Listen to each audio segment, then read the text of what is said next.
तुम्ही पाहत आहात MCN न्यूज मराठी। बुलढाणा स्थानिक गुन्हे शाखेच्या पथकातील ASI गजानन माळी यांना अकोला लाचलुचपत प्रतिबंधक विभागाने लाच स्वीकारताना रंगेहात अटक केली आहे।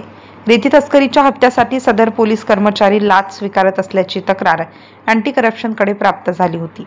मलकापूर येथील ASI गजानन माळी 14,000ची लाच स्वीकारताना रंगेहात अटक केली आहे। त्यासोबत अजून एका पोलीस कर्मचाऱ्याचा सहभाग असल्याची चर्चा आहे। मात्र सदर पोलीस कर्मचारी त्या दिवशी केवळ साहेबांसोबत गेला होता असे कळते। त्याचा लाच मागण्याशी कुठलाच संबंध नसल्याचे सांगण्यात येत आहे। अर्थात याबाबत चौकशी सुरू आहे।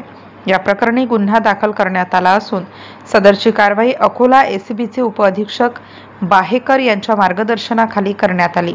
MCN न्यूज मराठीकरिता रवी शेगोकार, बुलढाणा।